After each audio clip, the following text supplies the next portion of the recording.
Hi, my name is Alyssa, and we're going to be doing the 1800 medication administration, Nonparental.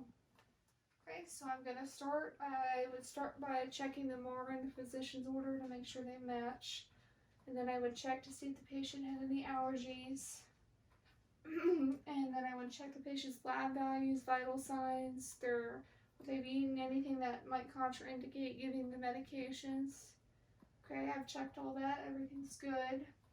So I'm going to unlock the medication cart and wash my hands.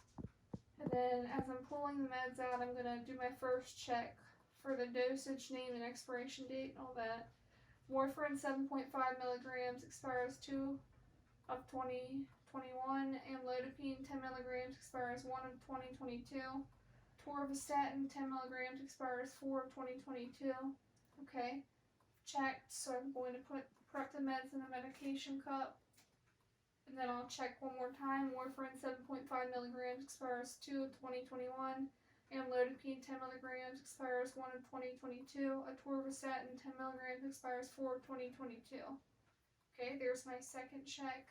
And there's no drug calculations needed to be done, so I wouldn't have to worry about that at this time. So I'd gather my supplies, wash my hands, and go in, knock on the door, and then introduce myself to the patient. Hi, Miss Reba. My name's Alyssa. I'm going to be your nurse today, and I'm going to give you your evening meds. And then I would ask for her name and date of birth because she can tell me. She's alert. And she says her name's Miss Reba Johnson, 3/31/1955, and that all matches.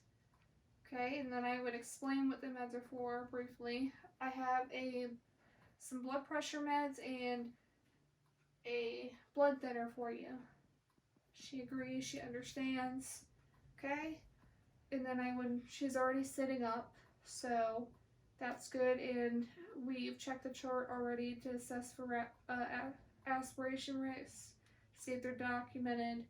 And then in order to also check that, I'd sit her up, I'd give her some water first, and she tolerates that well. Okay, and then I would take her medications, do my third check. Warfarin 7.5 milligrams expires 2 of 2021. Amlodipine 10 milligrams expires 1 of 2022. Atorvastatin 10 milligrams expires 4 of 2022. Okay, I've also, the INR level for the Coumadin or warfarin is 1.8, so that's within normal range. For the blood pressure, the amlodipine, her pulse is greater than 60 at 72 beats per minute, and her blood pressure is 122/64, so that's within the range to give the medication. I take the meds over, ask her if she wants the spoon or to take them separately. She says she can take them all at once, just a cup. So I give her her medications, and then I follow it up with some water. Okay, she swallowed it, she tolerated it well. And then I'd ask if she needs anything else. She says she's fine. And as long as she's comfortable, I'd leave her sitting up for a little bit. I would go ahead and gather my soiled supplies, throw them away, wash my hands, make sure I document everything. And then I'd come back in 30 minutes to assess her condition and everything and make sure nothing went wrong with the medication administration. And that's it. Thank you.